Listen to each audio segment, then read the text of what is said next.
بسم الله الرحمن الرحيم.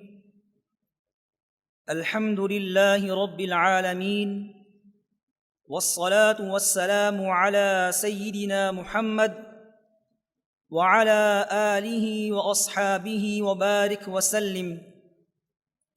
أيها الحفل الكريم، إن الشام بلد مبارك، علمنا رسول الله صلى الله عليه وسلم مكانته ومحبته، ونصحنا أن نتوجه إليه في زمن الفتن، فقال لنا: عليكم بالشام فإنها خيرة الله من أرضه، يجتبي إليها خيرته من خلقه. فجئنا إلى الشام التزاما بقول رسول الله صلى الله عليه وسلم، واتباعا للصحابة الكرام الذين اختاروا الشام مسكنهم بعد مكة والمدينة، وسيرا خلف التابعين والصالحين الذين يملؤون بروحهم الشام المبارك في كل أماكنها. أيها السادة، لقد جئنا إلى الشام لنأخذ العلم الذي رآه رسول الله صلى الله عليه وسلم نوراً يؤخذ من تحت رأسه إلى الشام، وجئنا إلى الشام لنأخذ البركة من بلد الأولياء والصالحين وآل بيت والصحابة المكرمين. وقد وفقنا الله سبحانه وتعالى أن قبلنا في معهد الشيخ محمد عدنان الأفيوني، حيث تعلمنا اللغة العربية والعلم الوسطي المنور الذي لا يمكن أن نجده إلا في الشام. فتغيرت عقولنا وأفكارنا، وتغيرت معها قلوبنا.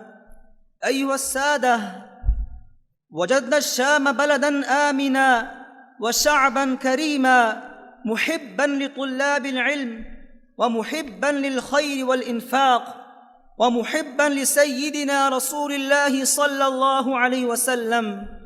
ووجدنا بلداً آمناً على عكس ما يراه الناس في وسائل الإعلام.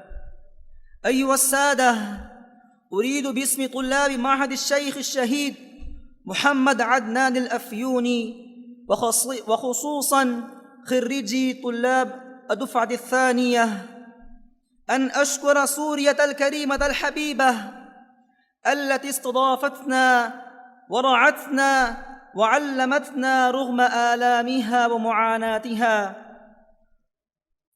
أريد أن أشكر قائد سوريا الرئيس بشار الأسد الذي أكرمنا بقبولنا واستضافتنا، وأن أشكر وزير الأوقاف فضيلة الشيخ المفسر محمد بن عبد الستار السيد من نسل حبيب المصطفى صلى الله عليه وسلم، الذي درسنا تفسيره العصري الجامع، والذي كان له الفضل والكثير من الاهتمام في أن نكون طلاب علم في سوريا في معهد الشيخ الشهيد محمد عدنان الأفيوني.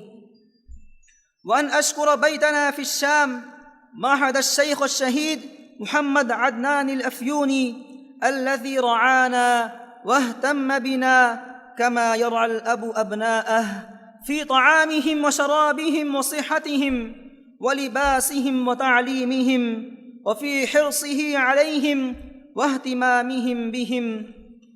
وأن أشكر أهل سوريا الكرماء الذين كانوا ينفقون لأجلنا ويهتمون بنا ويحبوننا ويفرحون بنا. وأخيراً أقول: سيدي الشيخ محمد عدنان الأفيوني، ربما أنت تسمعنا الآن، نريد أن تعلم بأننا نحبك حباً كبيراً، وبأنه لا يمكننا أن ننسى الأيام التي تشرفنا فيها بلقائك ومجالستك، وبأننا نرجو الله أن نلقاك مع رسول الله صلى الله عليه وسلم في الجنة. وصلى الله تعالى على خير خلقه محمد وآله وأصحابه أجمعين.